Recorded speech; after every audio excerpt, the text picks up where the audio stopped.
আমাদের দেশের ছেলেমেয়েরা, তরুণ তরুণীরা যারা ভালো খেলায় যারা ভালো করবেন, যারা যে খেলায় আনন্দ পাবেন, তারা যাতে তাদের পছন্দের সেই খেলাটিকে পেশা হিসাবে গ্রহণ করতে পারেন, পেশা হিসাবে নিতে পারেন, মনোযোগ দিয়ে, মনের আনন্দ দিয়ে যাতে গড়ে তুলতে পারেন একজন খেলোয়াড় হিসাবে নিজেকে।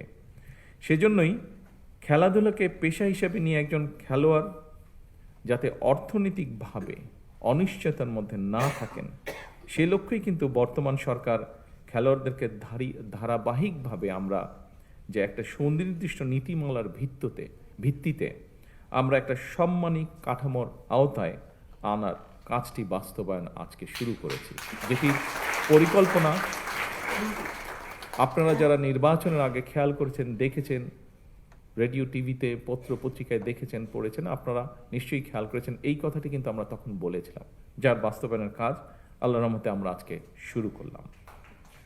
এবং দেশ স্বাধীন হওয়ার পরে এই প্রথমবারের মতন কিন্তু ক্রীড়াবিদদেরকে একটি সম্মানী কাঠামোর আয়তা যে আনা হয়েছে, এটি শুরু হলো আজকে থেকে। সময়ের পরিপ্রেক্ষিতে বর্তমান সরকার খেলাধুলাকে পেশা হিসেবে প্রতিষ্ঠিত করার জন্য স্বল্প, মধ্যম এবং দীর্ঘমেয়াদী লক্ষ্য এবং পরিকল্পনা যেগুলো নিয়েছে, সেগুলো আপনারা কিছুক্ষণ আগে যে ভিডিও হয়েছে তার মাধ্যমে আপনারা দেখেছেন, আমাদের বিভিন্ন বক্তা যে বক্তব্য রেখেছেন তার মাধ্যমে আপনারা জানতে পেরেছেন। পর্যায়ক্রমিকভাবে এগুলো আমরা ইনশাল্লাহ বাস্তবায়ন করব।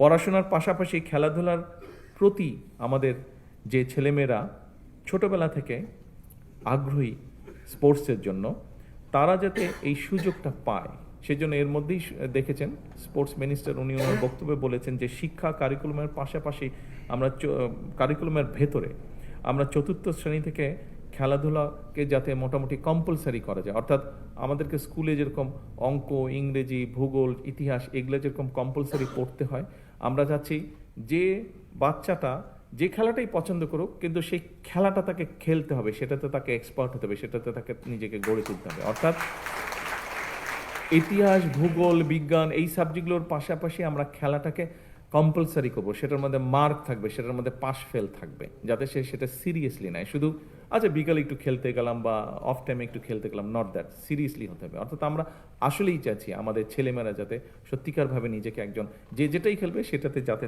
সে তাকে নিজেকে এক্সপার্ট হিসেবে গড়ে তুলতে পারে। স্বাধীন বাংলাদেশে বিভিন্ন ক্ষেত্রে আমাদের শিশু কিশোরদের যে প্রতিভা ছিল সেটাকে বের করার জন্য 1976 সালে প্রথম কিন্তু শুরু হয়েছিল। এখানে যারা আমাদের খেলোয়াড় ভাই বোন বন্ধুরা আছে, তোমরা অনেক ছোট ছিলে, তোমরা ছোট ছিলে না, আসলে তোমরা দেখোই না বোধ হয় কেউ, এখানে সামনের সারিতে যারা আছেন ওনারা দেখেছেন। 1976 সালে শুরু হয়েছিল বাংলাদেশের শিশুদের ভিতর থেকে প্রতিভাবান যারা আছে বিভিন্ন সেক্টরে, বিভিন্ন কালচারাল সেক্টরে বের করার জন্য নতুন কুড়ি শুরু হয়েছিল। এর মধ্যেই তোমরা শুনেছ, মন্ত্রী সাহেবের বক্তব্য শুনেছে যে আমরা, এবং আমিও বললাম যে ইনশাল্লাহ সামনেই আমরা যেটা করতে যাচ্ছি, কবে ডেটটা জানি, 30 এপ্রিল, রাইট, 30 এপ্রিল সিলেট থেকে আমরা শুরু করতে যাচ্ছি নতুন করে স্পোর্টস, এবং একই সাথে ইনশাল্লাহ এটা সারা দেশে শুরু হবে। আমরা এই যে বিভিন্ন আমরা 7টা খেলা না 7টা ডিসাইড করেছি, তো এই মধ্যে 7টা খেলা আমরা ডিসাইড করেছি। এই 7টা খেলায় কারা পারদর্শী, ধীরে ধীরে সেই প্রতিভাবানদেরকে আমরা বের করে নিয়ে আসবো, তাদেরকে যারা ভালো হবে তাদেরকে আমরা আরও বেটার ট্রেনিং দেওয়ার চেষ্টা করব। এভাবে করে আস্তে আস্তে আমরা খেলোয়াড় গড়ে তুলবো, পেশাদার খেলোয়াড় গড়ে তুলবো, এবং আমাদের লক্ষ্য থাকবে ইন্টারন্যাশনাল যে ইভেন্টগুলো হয় সেগুলোতে আমরা হিট করা শুরু করব আস্তে আস্তে। এবং আমাদের ছেলেমেয়েরা যে দেশের জন্য সম্মান বয়ে নিয়ে আসতে পারে, এটার প্রমাণের মধ্যেই প্রতিষ্ঠিত হয়েছে।